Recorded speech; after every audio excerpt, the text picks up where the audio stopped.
चलिए question number 23 में आते हैं, 23 जो भी कहें। इसमें कहा गया does she help you, does she help you. अब यहां पर डज मेंशन है, यानी कि यह सिंपल प्रेजेंट की बात करता है। डज जो ही दिख गया तो पेसिव अब मुझे चाहिए इंटरोगेटिव के फॉर्मेट में इज आर एम, बीच में मुझे चाहिए इज आर एम के बाद सब्जेक्ट, और तब चाहिए वर्ब का कौन सा फॉर्म, थर्ड फॉर्म। तो इसमें क्लिक कर लेते हैं। ए नंबर में स्टार्टिंग में क्लिक किया गया है, सेंटेंस के शुरुआत में डज है, होना नहीं चाहिए, हटाइए। बी की बात करें, इसमें आर है, इसको रखते हैं। सी की बात करें, ध्यान रखिएगा, सी में आर का यूज है, डी में भी आर का यूज है, यानी यहां तक कोई दिक्कत नहीं है। अब मुझे क्या चाहिए, सब्जेक्ट वर्ब का थर्ड फॉर्म, ये कट गया। तो सब्जेक्ट के तुरंत बाद मुझे चाहिए वर्ब का थर्ड फॉर्म, और कुछ नहीं चाहिए। बी की बारे में बात कीजिएगा तो बी में यहां पर यूज कर दिया गया है हेल्प। मुझे क्या डिमांड कर रहा है, क्वेश्चन क्या डिमांड कर रहा है, वर्ब का थर्ड फॉर्म, कैंसिल। सी में आते हैं, सी में हेल्प यूज किया गया है, आर के बाद सब्जेक्ट के बाद किसका यूज किया गया, हेल्प का, इसको सही मान के चलते हैं। डी की बात करें तो यहां पर यूज कर दिया गया है आर यू बीइंग, नहीं होगा, कैंसिल। आंसर कौन सा होगा, सी नंबर। पढ़ भी लेते एक बार क्वेश्चन, ध्यान रखिएगा। Are you helped by her, बिल्कुल सही, कोई दिक्कत नहीं है। क्वेश्चन नंबर 24 में, चलिए क्वेश्चन नंबर 24 की यदि बात करें तो इसमें जो मेंशन किया गया है help the poor, help the poor. अब मुझे एक चीज बताइए, हेल्प द पुअर ये किस प्रकार का सेंटेंस है, असर्टिव है, इंटरोगेटिव है, इंपरेटिव है, या एक्सक्लामेटरी है, या ऑप्टेटिव है, किस प्रकार के सेंटेंस आपको नजर आते हैं। असर्टिव में क्या होता है, ध्यान रखिएगा, पहले सब्जेक्ट मेंशन करना पड़ता है। इंट्रोगेटिव में पहले हेल्पिंग वर्ब मेंशन कीजिएगा। ऑप्टेटिव में ज़्यादा चांसेस है कि मे का आने का चांस रहता है। एक्सक्लामेटरी में लास्ट में आपको एक्सक्लामेशन मार्क यूज किया जाता है, जो सरप्राइज के लिए होता है, एंगर दिखाने के लिए होता है। इंपरेटिव एक ऐसा सेंटेंस है जिसकी शुरुआत ही वर्ब की फर्स्ट फॉर्म से होती है, help the poor, help the poor. तो ये इंपरेटिव सेंटेंस है जिसकी शुरुआत वर्ब के फर्स्ट फॉर्म से हो गई है। अब इसमें आपको इंपरेटिव क्या होते हैं, आपको रिक्वेस्ट नजर आएंगे, या मोरल बिहेवियर नजर आ जाता है, या कह सकते हैं आप कोई ऑर्डर देने वाला सेंस आ जाता है, रिक्वेस्ट करने वाला सेंस आ जाता है, एडवाइस दे सकते हैं, सजेस्ट कर सकते हैं, प्रोहिबिट कर सकते हैं, वार्न कर सकते हैं, बहुत सारी चीज़ें इसमें यूज़ कर ली जाते हैं। फिलहाल इतना ध्यान रखिएगा, आपको इतनी बात को यहाँ मेंशन करके माइंड में क्लिक करके रखना है कि हेल्प द पुअर जो बात कही गई है ये एक प्रकार का एडवाइस हो सकता है, जो कोई भी इंसान, मतलब एक एक्सपर्ट, एडवाइस का या सजेशन, दो बात है, या तो एडवाइस या तो सजेशन। तो ऐसे में क्या करना है, जो एडवाइस और सजेशन होता है इसमें मालूम होना चाहिए, सबसे पहले वर्ब के बाद जो ऑब्जेक्ट उसको सब्जेक्ट बनाइए, उसमें यूज कीजिए शुड, और उसके बाद वर्ब के फर्स्ट फॉर्म को मेंटेन करने के लिए बी, और पेसिव को कौन दिखाएगा, वर्ब का थर्ड फॉर्म। यानी कि ये फॉर्मेट चाहिए मुझे एडवाइस और सजेस्ट को बनाने के लिए। अब इसमें बात कर लेते हैं क्वेश्चन नंबर 24 में कि कहाँ पर मेंशन है, इसकी बात कर लें। 24 मिल गया। चलिए ए की बात करें, ध्यान रखिएगा, लिखा हुआ है the poor should be helped, तो शुड भी मेंशन है, बी भी मेंशन है, हेल्प्ड भी मेंशन है, और यहाँ पर यूज कर दिया गया क्या चीज, द पुअर का, ए नंबर। तो इसी को आंसर सबसे पहले क्लिक मान के चलिए, मेरे मुताबिक या क्वेश्चन की जैसी डिमांड थी वैसी पेशी मौजूद है, तो हमें और किसी को देखने की जरूरत नहीं। लेकिन यदि कैंसिल करना पड़े, एलिमिनेशन मेथड से जाना पड़े, तो 24 के बी में हेल्पिंग दिया हुआ है, होगा नहीं। सी में वुड का यूज कर दिएगा, लिख देता हूँ, समझने में क्या दिक्कत है। बी में यूज कर दिया गया है हेल्पिंग का, जिसकी कोई सेंस बन नहीं रही है, यहाँ तो हेल्प का थर्ड फॉर्म चाहिए। सी की बात करें, ध्यान रखिएगा, तो सी में वुड का यूज कर दिया गया है, वुड का यूज होता नहीं है, हटाइए। डी की बात करें, शुड भी ठीक है, बी भी ठीक है, उससे पहले दिया हुआ है द पुअर भी बिल्कुल परफेक्ट चल रहा है, सेंटेंस बिल्कुल परफेक्ट जा रहा था। गलती होगी वर्ड के फॉर्म में, यहां पर दे दिया वर्ड का फर्स्ट फॉर्म हेल्प, जो कि किसी भी सिचुएशन में नहीं हो सकता है, किसी भी सिचुएशन में फिट बैठने वाली बात नहीं है। तो ये भी कट गया, आंसर आ गया 24 का ए। अब आते हैं 25 में। 25 क्वेश्चन की बात करें, कहा गया do we teach you, do we teach you, do we teach you. अब इतना याद रखना है, डू जो आता है, डू और डज, यहां जो बात किया जाए, ये सिंपल प्रेजेंट का इंटेरोगेटिव फॉर्मेट है, डू और डज सिंपल प्रेजेंट का इंटरोगेटिव फॉर्मेट है, जिसके पेसिव बनाने के लिए आपको यहां पे लगाना पड़ेगा इज आर एम, उसके बाद आपको लगाना पड़ेगा सब्जेक्ट के साथ वर्ब का थर्ड फॉर्म, यानी स्टार्टिंग मुझे इज आर तो चाहिए, इतनी डिमांड है। तो 25 का आ जाते हैं ए में, वर यूज किया गया है, कैंसिल करते हैं। बी की बात कीजिएगा, हैव यूज किया गया है, कैंसिल करते हैं। सी की यदि बात करें, आर जो कि डिमांड था, चलिए रखते हैं। डी में क्या है, तो डी की यदि बात करें तो नन का यूज कर दिया गया है 25 में, नन। अब नन का मतलब है कि आपको जो आंसर बचा हुआ है एलिमिनेशन मेथड के बाद उसको चेक कीजिए। तो चेक करने पे आया आर, उसके बाद इस ऑब्जेक्ट को आना पड़ेगा यू, तो टीज का वर्ब फॉर्म क्या आना पड़ेगा, टॉट, और बाय वी का क्या हो जाएगा, अस। तो वी का क्या होना पड़ेगा, अस। यानी कि इस फॉर्मेट पे जाएं तो are you taught by us, are you taught by us, बिल्कुल सही, कोई दिक्कत नहीं। 25 का सी नंबर। अब आते हैं क्वेश्चन नंबर 26 में।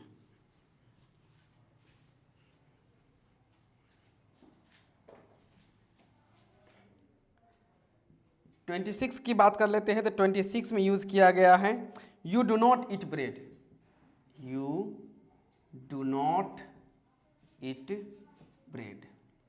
अब इसकी बात करें तो डू नॉट का यूज, ये भी सिंपल प्रेजेंट का नेगेटिव फॉर्मेट है। तो इस सिचुएशन के पैसिव में, मतलब इस क्वेश्चन में इज आर एम के साथ, नॉट के साथ वर्ब का थर्ड फॉर्म ईटेन तो चाहिए ही। अब इसमें देखते हैं किस किस में मेंशन है। ए की बात करें, ध्यान रखिएगा। और एक चीज और, यहाँ पर डू यू नॉट ईट 26 में आया है, do you not eat bread. चलिए ठीक है। तो ए की बात करें तो ए में इज है, चलिए इसे सही मान के चलते हैं। बी में यूज कर दिया गया है वाज, तो वाज आ गया कैंसिल। सी की बात करें 26 का, इसमें सी में मेंशन किया गया हैज, नहीं होगा। डी में मेंशन कर दिया गया नन। अब नन जब आ गया तो अब अपने आंसर को सही से पहचानिए। तो ब्रेड को सब्जेक्ट बनना है, ब्रेड के साथ इज, क्योंकि ब्रेड अनकाउंटेबल थिंग है तो उसके साथ सिंगुलर। तो ब्रेड इज नॉट, ईट का third form eaten by you. तो देखते हैं, bread is not eaten by you, यहाँ लिखा हुआ है bread is not eaten by you, बिल्कुल सही है, कोई दिक्कत नहीं। ए नंबर ने आंसर लूट लिया। 20 नंबर 7 में आ जाते हैं। I read a book, simple सी बात है, आई रीड अ बुक। ये सिंपल प्रेजेंट इन्हीं वर्ब का फर्स्ट फॉर्म है। वर्ब के फर्स्ट फॉर्म का पेसिव फॉर्मेट तैयार होगा इज आर एम के साथ वर्ब के थर्ड फॉर्म में। ऑप्शन में क्लिक करते हैं ए बी सी और डी की। 27 में बात करें तो ए नंबर में क्लिक किया गया है आर, चलिए ठीक है। अब सिंपल सा सेंटेंस है, इतनी बात समझ लीजिए। ए बुक ऑब्जेक्ट है जिसको बनाइएगा आप सब्जेक्ट, ए बुक सब्जेक्ट बनेगा। तो ए बुक के अकॉर्डिंग इज आर एम से क्या लगना चाहिए, इज ही लगना चाहिए। तो अब यह भी डिमांड करते हैं कि इज किस में दिया हुआ, बस उसी को, बस वही हमारा आंसर होगा। ए में आर यूज किया गया है, कैंसिल कीजिए। बी में वाज यूज किया गया है, कैंसिल कीजिए। सी में इज यूज किया गया है, बिल्कुल सही है। डी में आ गया नन, अब नन आ गया तो आंसर चेक करो। ए बुक तो चाहिए, इज भी चाहिए, वर्ब का थर्ड फॉर्म क्या चाहिए, रेड, और बाय आएगा क्या हो जाएगा, मी, यानी a book is read by me, क्या सही है। चलिए देख लेते हैं 27 का। 27 में a book is read by me, 27 का कौन सा, सी नंबर, बिल्कुल सही। A book is read by me, बिल्कुल सही, आंसर चला गया, यानी कि 27 का सी नंबर फॉर्मेट बिल्कुल सही है। 28 में आ जाते हैं। 28 में कहा गया he loved me, he loved me. Loved verb का सेकंड फॉर्म है। पेसिव को मेंटेन करना है तो वाज और वर्ड के साथ चाहिए वर्ब का कौन सा फॉर्म, थर्ड फॉर्म। चलिए देख लेते हैं। ए की बात करें 28 में तो एम है, बी में जाएं तो हैव है, सी की बात करें तो हैड है, डी में जाएं तो वाज है। मुझे क्या चाहिए था, वाज या वर्ड, ना ए में है, ना बी में है, ना सी में है, डी की तरफ भागते हैं। आंसर मैच कर लेते हैं। I was loved by him, तो I was loved by him, बिल्कुल से 28 का डी नंबर। अब आते हैं 29 में। 29 की यदि बात करें, कहा गया है you have seen him, you have seen him. इसमें हैव के साथ थर्ड फॉर्म है, तो पेसिव में जो डिमांड होगा वो हैज और हैव बीन के साथ हमें क्या दिखाना पड़ेगा, वर्ड का थर्ड फॉर्म। सबसे पहले बीन खोजते हैं। बीन किस ऑप्शन में, ए बी, सी और डी में से 29 में है। ए में बी है नहीं, कैंसिल कीजिए। बी में भी बी नहीं है, कैंसिल कीजिए। 29। सी की बात करें तो इसमें बी मेंशन है, चलिए इसको सही मान के चलेंगे। और डी में यूज कर दिया गया नन, ये नन आके गड़बड़ कर देता है। चलिए कोई दिक्कत, नन है तो अपने आंसर को सही मान मतलब चेक कर लीजिए। हिम का सब्जेक्ट बनना पड़ेगा ही, उसके साथ लग जाएगा हैज, तो ही हैज बीन, वर्ब का थर्ड फॉर्म सीन, और जो सब्जेक्ट यू है उसको उनको बनना पड़ेगा ऑब्जेक्ट, तो बाय यू। तो he has been seen by you. Answer देखते हैं, he has been seen to you लिखा हुआ है, गड़बड़ हो गया यहाँ पे। 29 नंबर का सी ऑप्शन 1 रन से मैच हारेगा। यहाँ पर होना चाहिए था बाई, लेकिन यहाँ पर क्या मेंशन कर दिया गया 2, यानी ये महाशय भी मैच हार जो चुके हैं। डी नंबर ने आंसर को लूट लिया 29। चलिए वाह, अच्छा हुआ चेक कर लिया गया। इसीलिए कहा गया है अपने कॉन्फिडेंस में ज़्यादा ओवर का यूज मत कीजिए, कॉन्फिडेंस से पहले ओवर कॉन्फिडेंस में जाइएगा। क्वेश्चन नंबर 30 इसमें आ जाते हैं। Someone stole my watch, someone stole my watch. अब इसमें यदि जाएं, स्टोल वर्ब का सेकेंड फॉर्म है, वर्ब का सेकेंड फॉर्म है तो आपको यूज करना पड़ेगा। पेशी में जो डिमांड होंगे वो होंगे वाज वर्ब के साथ वर्ब का थर्ड फॉर्म। तो 30 के ए बी सी और डी में बात कर लेते हैं। तो 30 में इतना तो याद होना चाहिए कि माई ऑब्जेक्ट, सॉरी माई वॉच, 30 में माई वॉच यदि यहाँ पर आएगा, यहाँ आप माई वॉच यूज कीजिएगा तो माई वॉच के साथ क्या चाहिए वाज, यानी कि मुझे सिर्फ और सिर्फ खोजना है वाज वाला किस किस में है। तो 30 के ऑप्शन की बात करें तो ए और ए में वर का यूज किया गया है, बी में वाज है, सी की बात करें तो वाज है, डी की बात करें तो वाज। ए नंबर तो पहले काटिए, होगा नहीं। अब बी सी डी की यदि मैच करें तो वर्ब का थर्ड फॉर्म तो चाहिए 30 में। चलिए देख लेते हैं कहाँ पर क्या चीज़ है। 30 कहाँ गया क्वेश्चन नंबर 30, 1 मिनट फाइल, ठीक है। माई वॉच वाज स्टोलन, और बी में, सी में एक गलती है। सी में क्या गलती है, वाज के बाद यहाँ पर यूज कर दिया गया है स्टोलेंस, तो स्टोलेंस कोई वर्ब होता नहीं है, यानी कि सी नंबर कैंसिल। डी की बात करें तो डी में सब्जेक्ट के तौर पे यूज कर लिया गया है, वॉच की जगह वॉच्ड यूज कर लिया गया है। यहाँ पर जो हमें ऑब्जेक्ट माई वॉच मिल रहा था तो मुझे सब्जेक्ट में भी क्या चाहिए माई वॉच, लेकिन यहाँ यूज किया गया वॉच्ड, डी भी कैंसिल। बी आंसर बच चुका है, उसको हम लोग चेक कर लेते हैं। तो my watch was stolen, my watch was stolen बिल्कुल सही है। समवन का पेशी में बाय लगाने की कोई जरूरत है नहीं, क्योंकि ऑलरेडी अंडरस्टूड होता है, यानी कि 30 का बी नंबर आंसर क्या हो गया, क्लिक। 31 की बात कर लेते हैं। 31 इसमें कहा गया है she is to do it, she is to do it.